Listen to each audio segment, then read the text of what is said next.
Durante a Idade Média, pessoas com deficiência eram encontradas em todas as partes da sociedade. Os nascidos em famílias camponesas comuns seguiam suas vidas e lidavam da melhor forma, independente de serem coxos, cegos ou mudos. No entanto, pessoas de baixa estatura se tornaram populares entre monarcas europeus.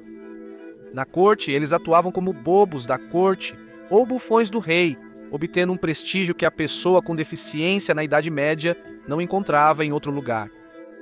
No episódio de hoje, aprenderemos sobre como sobreviver ao nanismo na Idade Média. Bem-vindo à loucura medieval. Não havia um termo genérico para pessoas com deficiências físicas ou mentais durante a Idade Média.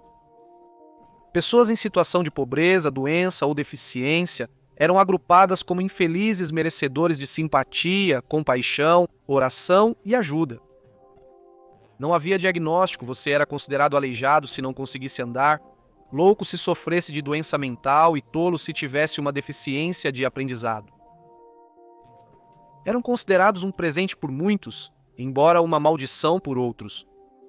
Havia duas escolas de pensamento opostas. A primeira era que o corpo físico poderia ser corrompido pelo pecado. Todo o mundo medieval vivia com medo de irritar Deus, e ter algum tipo de doença física era visto como uma retribuição divina. A segunda corrente de pensamento era que as pessoas com deficiências exibiam uma forma superior de divindade.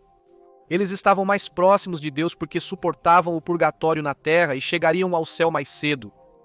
No primeiro caso, esperava-se que as famílias apoiassem seus parentes com deficiência. Muitos viviam e trabalhavam em suas comunidades com o apoio de familiares e amigos. Se isso não fosse possível, mosteiros e asilos interviriam para ajudar. Ninguém entendia por que algumas pessoas nasciam com deficiências, então os pais eram frequentemente culpados. A historiadora de deficiências, Philippa Vincent Connolly, afirma que, se uma criança nascesse com uma deformidade grave, provavelmente não sobreviveria por muito tempo.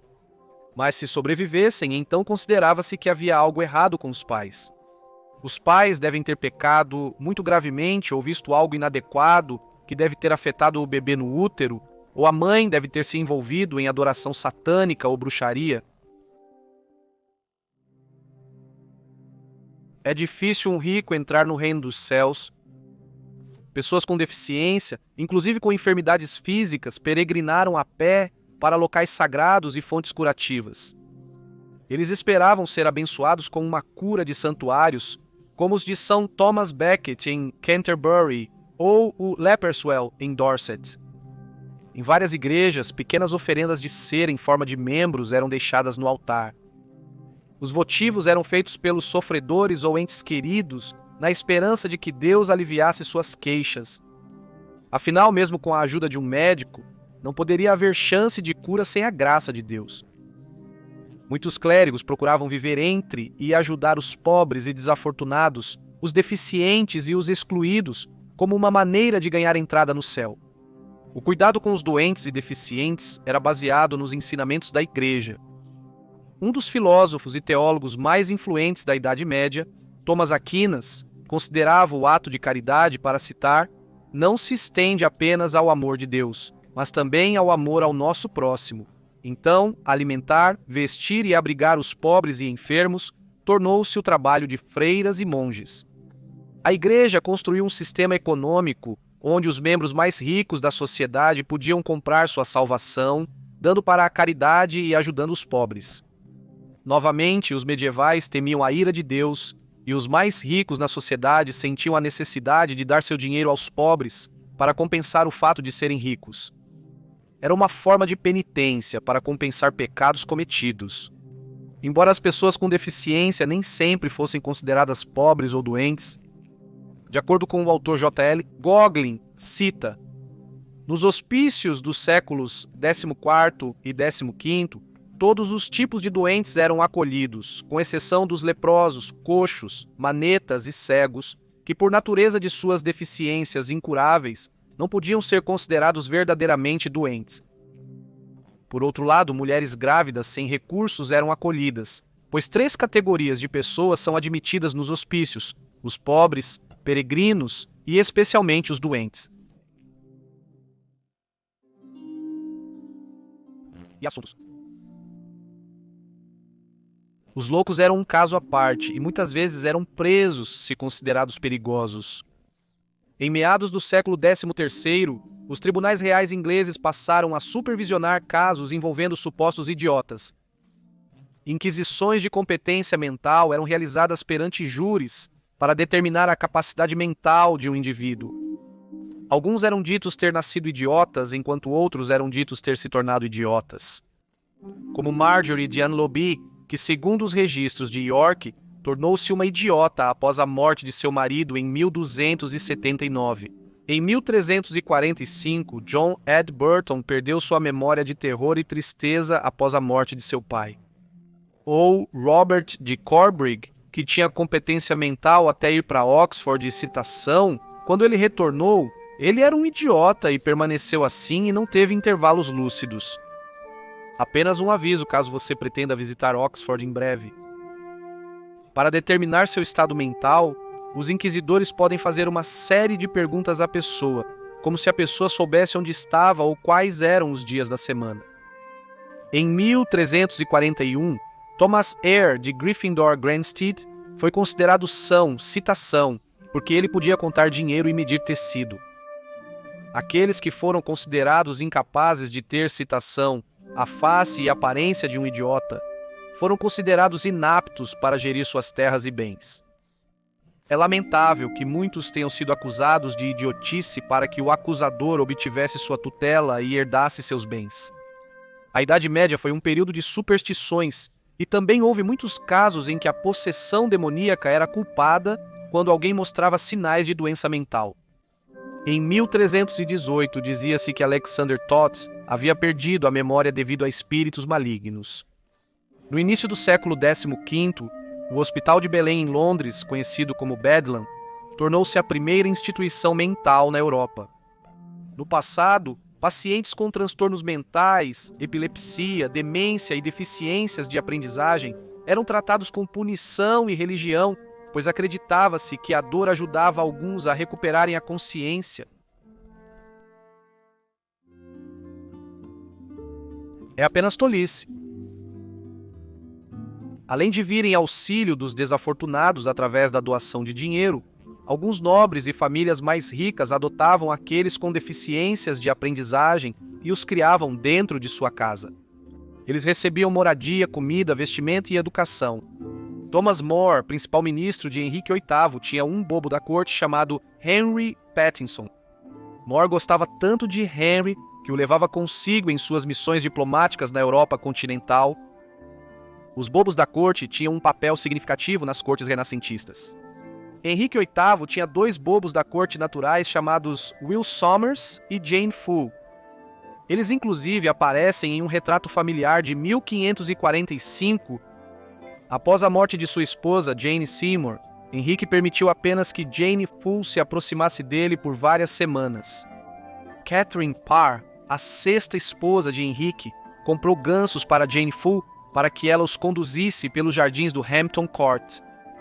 Os bobos naturais geralmente tinham guardiões pagos para cuidar deles, pois eram incapazes de gerenciar seus próprios assuntos. Havia tanto bobos naturais quanto bobos inventados. O bobo natural era alguém que perceberíamos ter dificuldades de aprendizado. O bobo artificial poderia ser um palhaço ou bufão que era mestre em comédia física e bobagens, ou um comediante astuto que era rápido e inteligente com suas piadas e sagacidade. Aqueles afetados por nanismo se enquadrariam na segunda categoria, e muitos eram apreciados nas cortes reais europeias por causa de seu valor de novidade. Vamos aplaudir o pequeno cara. O nanismo é uma condição genética caracterizada por baixa estatura, geralmente definida como menor que 1,47 metros na idade adulta.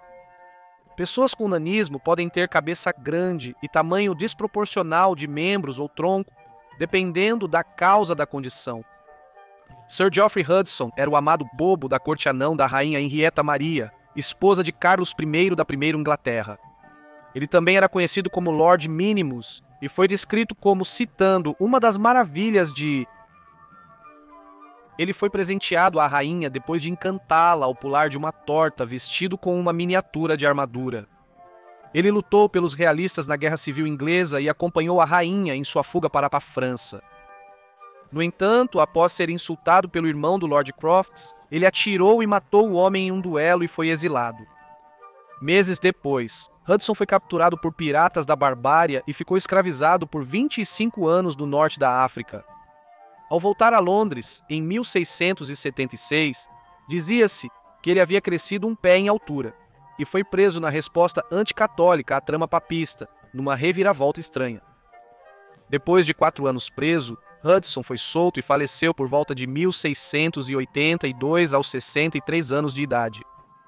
Mary of Guise, a rainha da Escócia, tinha em sua casa durante os anos 1500 tanto uma bobo da corte feminina chamada Saret, quanto uma anã chamada Jane. O bobo da corte anão de James I Archie Armstrong foi descrito como tendo aproximadamente 1 metro de altura. Ser bobo da corte era uma loteria com tratamento variável. Alguns anões eram considerados não melhores que cães de caça e, como tal, a Marquesa de Mantua casou seus 2 anões um com o outro e deu seus filhos como presentes como se fossem filhotes. Em outras cortes, os anões eram muito valorizados.